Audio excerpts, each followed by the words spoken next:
Now I'd like to turn the call to Ryan Segrist. Sir, you may begin. Thanks, Ed. Good afternoon, everyone, and welcome to the Advanced Practitioner Series. We're very excited today to have our very own Dan Skalla on the couch, and we're going to be discussing an introduction to inspections. But before we get to that, I have a few announcements to make. The first is for those of you who have signed up for our massively open online course, or MOOC, for outside activities, the debrief session for that is going to be on Monday at 2 o'clock p.m. This is just a reminder, so if you signed up, be sure to join us at 2 o'clock so that we can do the debrief for that big exercise. The next announcement is our Fundamentals Distance Learning event for July is going to be a partial reprise of a previous presentation that we've done covering securities exemptions and also employee benefit plan exemptions. We will also be doing an advanced practitioner next month. We haven't figured out yet what we're going to do for that, but trust me, it will happen. And the last announcement that I have relates to, maybe some of you remember that back in October we had a lapse in appropriations, and that lapse prevented the Institute for Ethics in Government from providing you 2 distance learning events. We will deliver those. We're going to do an extra one in July and an extra one in August. So we just wanted to make sure that you have a heads up and to make sure that you keep the lookout, because we did promise those events and we will deliver them to you. And so with that, I'd like to welcome our very own Dan Skalla. How you doing, Dan? I'm doing well. Thanks for having me. It's good to have you on the couch today. So if you could just real quick introduce yourself to our listeners and also briefly talk about what the Compliance Division does at OGE. Okay. I'm Dan Skalla. I'm Chief of Professional Staff Group 1 with OGE's Compliance Division. Been with OGE for over 6 years now, and the Compliance Division basically handles OGE's oversight arm, oversight responsibilities. We will go out to agency ethics programs and perform plenary program reviews and inspections of their ethics program to see that they are meeting their compliance responsibilities. Great, thanks, Dan. So we're here to talk about the inspections process. This is a new thing, right? Yes, it is. Yes, it is. So before we get into the details about what the Compliance Division's experiences have been with this first round of inspections, could you give us a brief overview of what the inspection methodology is for people who are not familiar with that particular program review format? Okay. The inspection methodology, excuse me, the new methodology we've kicked off in 2014 as a way to expand OGE's presence at agencies. Over 130 federal agencies, ethics programs at each. We need to be able to get out and get our presence in these agencies. We need to identify those agencies that need OGE support, and the program review branch is the people that go out and find these agencies and where we can help them. We also want to reduce the impact that we've had with plenary reviews. Plenary program reviews they're in-depth, they're time-consuming, they're resource-intensive. We want to be able to get out to agencies and look at their ethics program, meet ethics officials, get them in touch with OGE with the most minimal impact on their program. And finally, as we get out to more agencies more rapidly, this will help us determine where to use our resources in setting up a full plenary review. For example, if we do a plenary review at an agency and everything is fantastic, while it's great, we'll pull model practices from that agency, we'll share that with the community. If we miss an agency down the street that really needs OGE's help because we're performing in plenary at the wrong agency, we need to find the agencies that we need to be at. And being able to perform inspections at a lot of agencies allows us to find them that much quicker and use our resources as wisely as possible. So it sounds like because there's a limited number of OGE program reviewers and because there is more than 130 agencies, that this inspections process is even more useful, because that allows us to create that community with all of those ethics programs out there and sort of contact the mothership, if you will, more often. Does that sound right? That's exactly it. The larger agencies, the agencies with the more robust ethics programs, they're familiar with OGE. They're familiar with the support we provide, what resources we have available. But there are smaller agencies with ethics officials that are wearing many hats right now. They might not know what they don't know about the ethics program. They might not know what we have to offer. So by getting out to more agencies rapidly, we could put them in touch with the people they need to be in touch with at OGE to help them perform their ethics mission. And for those folks who are wearing, many hats at once, in your experiences, are they often the kind of folks who, they're very busy, they have crazy schedules because they're wearing all kinds of extra hats? Are they often the ones who maybe don't get reviewed as often as we would like? Well, review comes down really to, I would say, risk. You can have a program that may be a high-risk program that may have a lot of potential conflicts of interest just from the nature of the agency's mission, but it could still have an employee, an ethics official who's part of the general counsel's office, dealing with security, dealing with FOIA, dealing with all kinds of other different issues. Micro agencies, it may actually be an executive director, the agency head that's responsible for everything. We want to get to the highest risk agencies primarily. But inspections really expand our reach to even some of the agencies that might not be that high risk when it comes to conflict of interest, but we can still let those ethics officials know that we are here and we have tools to support them. Okay, I've got just one more question before we get into sort of the meat of what your experience has been so far with the inspections methodology. So how did the compliance division implement this round of inspections, so to speak? Well, this is the first round of inspections, so yeah, that's what I'm trying to get at. First we developed the inspection methodology, and then I believe 2 DAO meetings ago now, we announced it to the community. We put the preliminary inspection report up on Max, and we asked for comment. And it is to the great credit of the ethics community, it provided a lot of comments, which we incorporated into the inspection report. And that, frankly, we came up with a much better product because of that. We took that finished product, finished for now, we're always looking to improve. We took that product and we began the first round of inspections. Okay, great. So far, how successful have the inspections been at meeting some of the targets that? Well, we wanted to expand our reach, and we are right now in the process of inspections at 15 different agencies. It's a different mix of sizes too. We've had some larger ethics programs and some very small, even micro programs. And what we found for identifying people that are agencies that may need some support, we found the smaller agencies were able to provide resources. We let them know, hey, this is your desk officer. These are the functions a desk officer provides to you. A smaller ethics program might not make this as frequent a contact to OGE. We've also provided training materials to agencies. So right off the bat, we've made contact, we've got out to a number of agencies, and we've been able to provide support right off to the programs.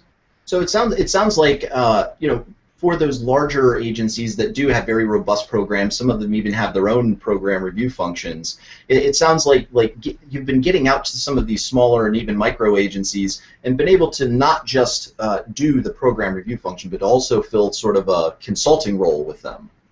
In a sense, we can help them get in touch with what they need from OGE.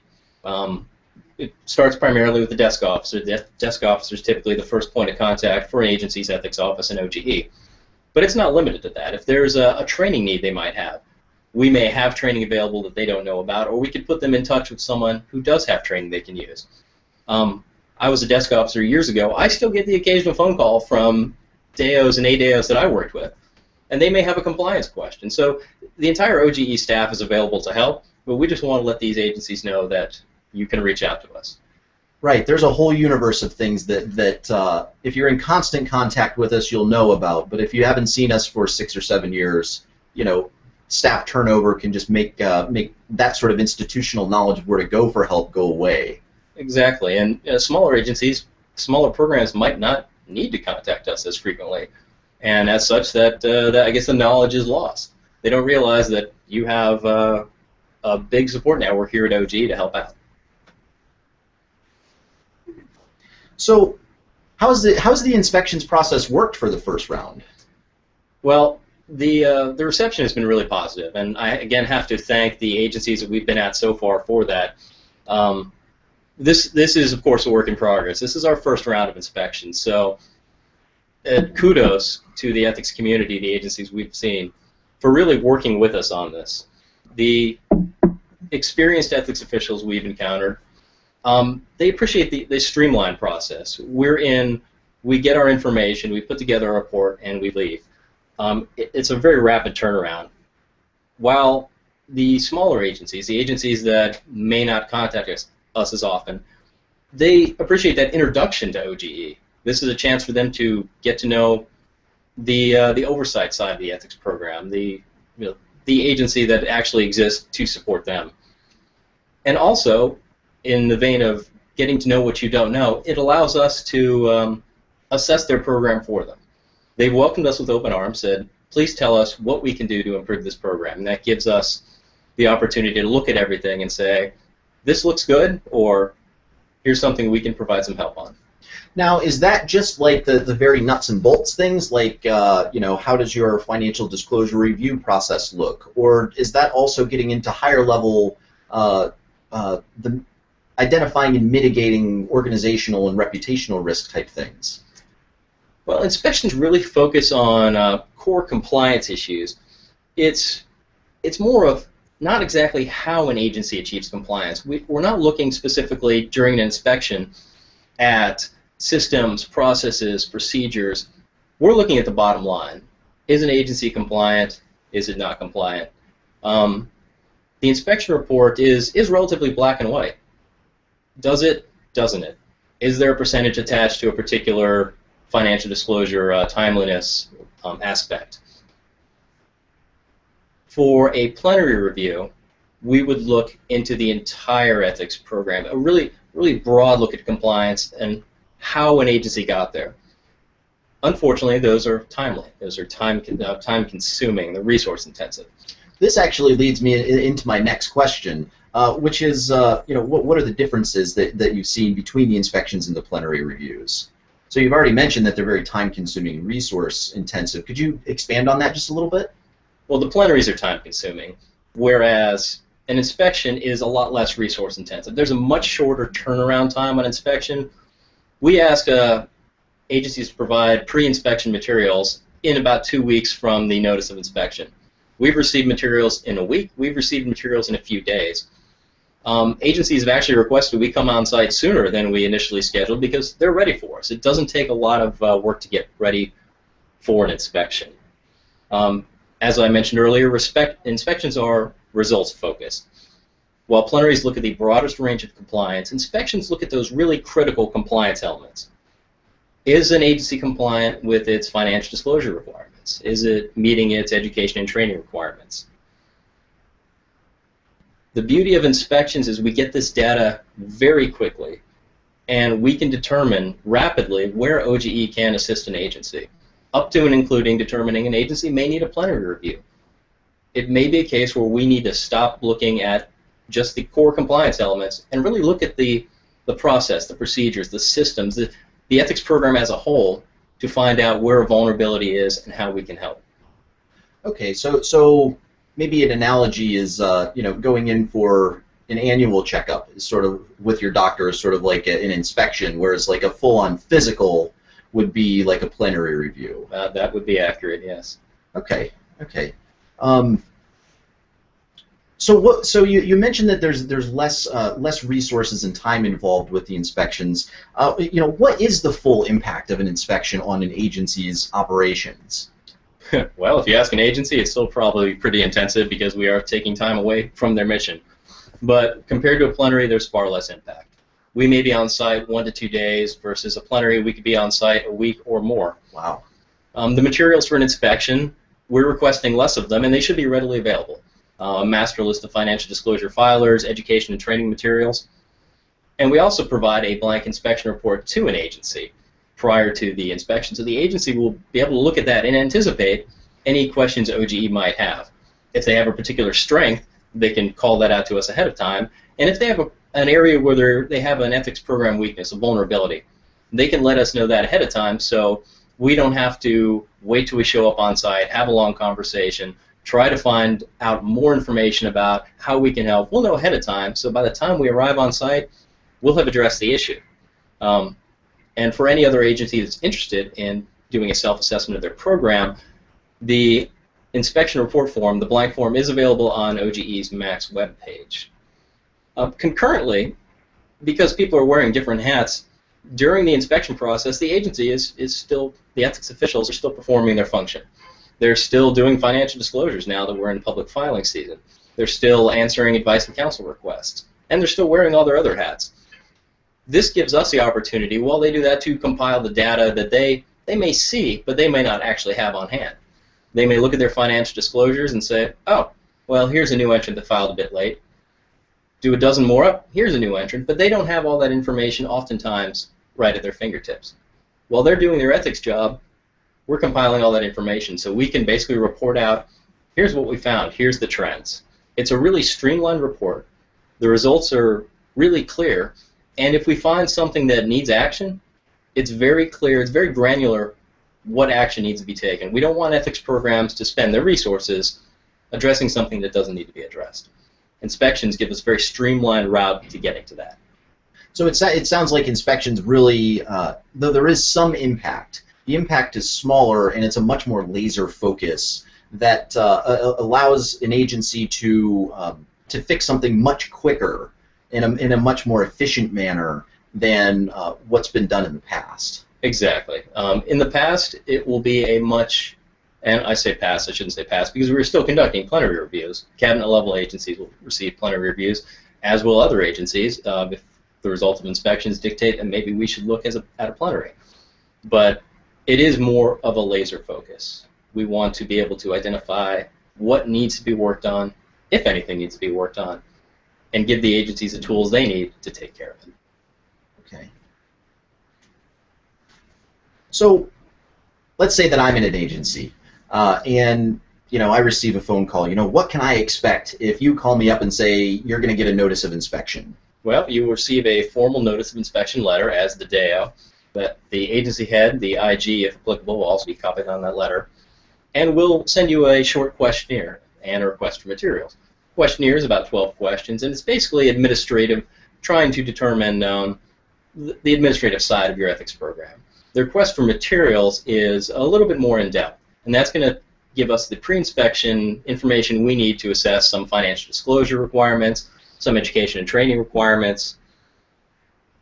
One thing that we'll do is, because it's such a focused set of materials, if we have a question about the materials, we're not going to collect a dozen questions and then show up on site and spend an hour and a half talking about them. We know you, as an ethics official, have a lot to do. So we'll send you a question. We were reviewing this. We had a question about this. That way you can take it in your email, you can take it in your voicemail, and say, oh, you know what? I've got 15 minutes here. Let me answer their question. So if we do that back and forth while we're reviewing the pre-reviewed materials, by the time we show up on site, most of our questions will already be answered.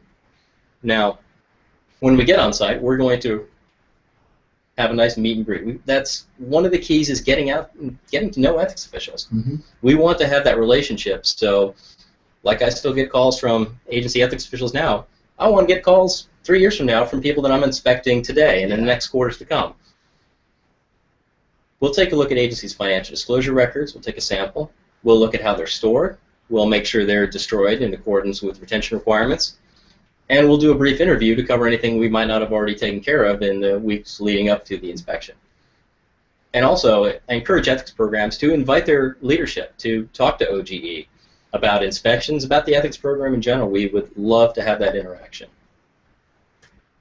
Finally, we'll take that information, whatever you have from the ethics program, whatever we've collected, and we'll take it back and we'll crunch all the numbers and we'll finalize all the data. And we're going to do that together because we don't want to miss anything. If a financial disclosure is missing an extension, you might have it in your email, but it just somehow didn't make it into the pre-review materials. We know these things happen. Mm-hmm. So we're going to work back and forth until we're both satisfied with the information we have. The elements in the inspection report are straightforward. Have it, don't have it. Your financial disclosures, for example, if they are all certified timely, 95% of the time, within 60 days, but we find out your new entrants are showing up late, hypothetically, 50% of the time. Well, we're going to bring that to you. We're going to show you the numbers. We're going to show you who's late. That way you have a chance to go back and say, you know what? About half of these, HR gave us the wrong dates. This person's a promotion. He actually started this job within the time frame, but he put his initial start date with the agency on, which pushed it back. So we want to correct all of that ahead of time. If we find any compliance issues, like the hypothetical new entrant example, we're going to work together to address those vulnerabilities. We want to know what you're going to do as an agency to address them. We're going to work back and forth. Your idea is our idea, and we're going to come to a consensus on how you want to address that. So an agency isn't going to just have to like start throwing things at the wall by themselves to try and fix these. You got Definitely not. We will help them, right? We will help them. The compliance division will help. The desk officers will help. Whatever help we need to do to figure out if there's a vulnerability, we want to mitigate it. We don't want to put our employees at risk for a conflict of interest. That's really the bottom line. The compliance division goes through and looks for areas where an agency may need some help. We're not going to let them fall through the cracks. We're going to come to a conclusion where we know we can get something addressed by a certain time frame. And when we're satisfied with the findings, we're satisfied with the actions, we're going to publish the report. Copy again goes to the DAO, the agency head, and the IG where applicable. It gets published on our website. And if there's need for a follow-up, we'll schedule a follow-up to see how things are going. We want to see how you address that. And anytime in the interim, before that follow-up is due, you can give us a call. You can talk to your desk officer. You can talk to the compliance division staff. We'll do whatever we have to do to make sure we can get you back into compliance. Sorry. That's the most important thing is we need to get the agencies the help they need, whether it's desk officers, training products, help from the compliance division, or even a full plenary review where we need to assess the details of the program, the procedures, the systems. If we need to look at all of that to find out how we can help, the most important thing is we get you the help that's needed. So how do inspections look going forward? Well, this is the first round, so there is going to be room to improve, and we want to make continuous incremental improvements to the program. We want to get the best information from the agencies with the least impact to your program, to your operations. As we complete more inspections, we want to be able to analyze these findings. We have a lot of data coming in from these inspections, and we don't want this to go into a black hole where it's never seen again. Because with that data, maybe we can identify trends. Maybe we could find something that will tell OGE what it can do to better support the ethics community. And lastly, as we go forward with inspections, we really relish agency input. As I said in the beginning, at the DAO meeting we announced inspections and we made our inspection report available to everyone. We received fabulous feedback from throughout the ethics community, quite a bit of feedback, and we use that to make a better document. As we go forward, we want to continue to get that feedback. Anything we can do to make this a better program for all concerned is going to help everyone involved. So already I have to thank the ethics community one more time for the help that they've given us with inspections and implore you to please continue to provide your input, because between your programs and what we're doing, we want to make a conflict-free ethics community. Thank you very much, Dan. Hey, Ed, let's go ahead and take some time for questions. Thank you, sir. At this time, if you'd like to ask a question, please press *1 on your touch-tone phone. And due to the automated entry, you must state your name to the automated service so that I can announce you. Again, that's *1 to ask a question and *2 to withdraw your question. One moment, please.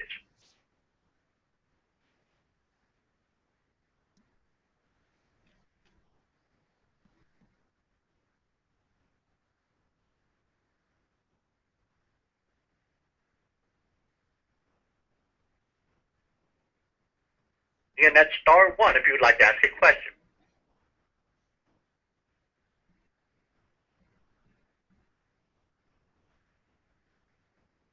I do have one that just came in. One moment, please. Thank you, sir.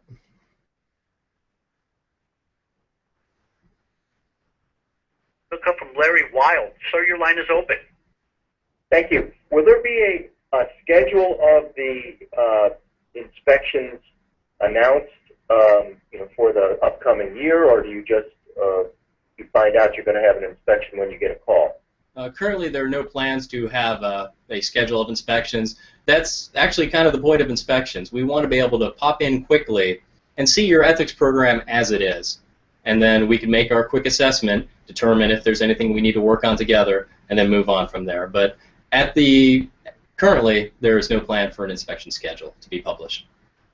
And at what organizational level are you concentrating your inspections? At some of the larger agencies, there are major organizations that are not just the headquarters? Where is there a particular focus that you have? There's no particular focus. We want to get to every executive branch agency. Depending upon the speed and the efficiency of the process, we can go to headquarters, we can go to field agencies, field offices.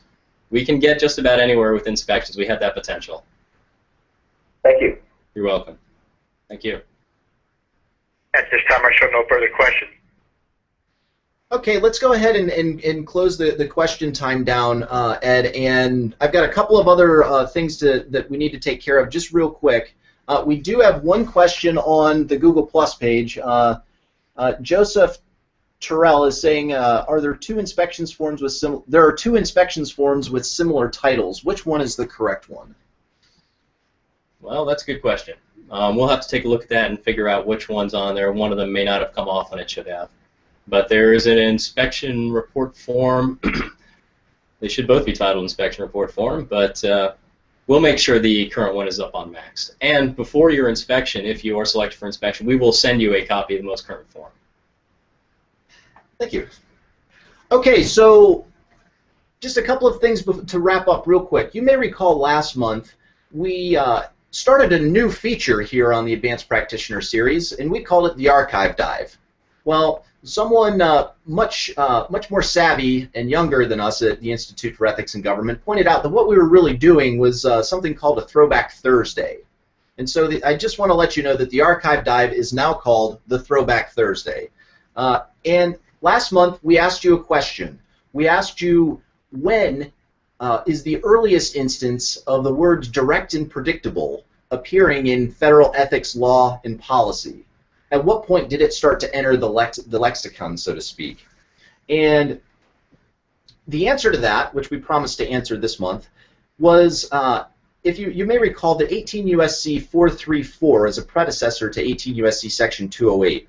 And the predecessor to 208 was very heavily studied in the 50s and 60s. In 1962, there was one report that came out that recommended adding the words direct and predictable to 434's replacement. So that's the earliest instance. We had someone who got very close, though. One person found it in a 1963 Federal Register issuance, and so we want to say congratulations to Lila Kanofsky from HHS. Made us sweat there for a minute because we thought maybe she had found one earlier than we did. But congratulations, Lila. And now we have one for next month. So for those of you who are not familiar with how this works, I'm going to ask you a question here real quick. And if you think you know the answer, during any time in the next month before the next Advanced Practitioner, go to the Max webpage where you registered for this course and write your answer in the comments box at the bottom of the page. So here is your question for what is now Throwback Thursday that we will answer at next month's Advanced Practitioner. What war immediately preceded and played a large part in the development of the predecessor to 18 U.S.C. Section 205? Like I said, we'll answer that during the next month's Advanced Practitioner. And so with that, I'd like to say thanks again to Dan Skalla from OGE, from the Compliance Division, for providing us all of this great information about the inspections protocol today. I've been very curious about it, and I know that our listeners have also been very curious about it, and maybe even a little anxious. But I think that a lot of what you said today will put a lot of people at ease. So thank you so much again for coming on today. It was a pleasure. Thank you for having me. And I would also like to say thanks to everyone out there who's listening. Just one quick reminder is that we'll be doing the Advanced Practitioner next month, and we hope to see you there. Have a great afternoon. At this time, that will conclude today's conference.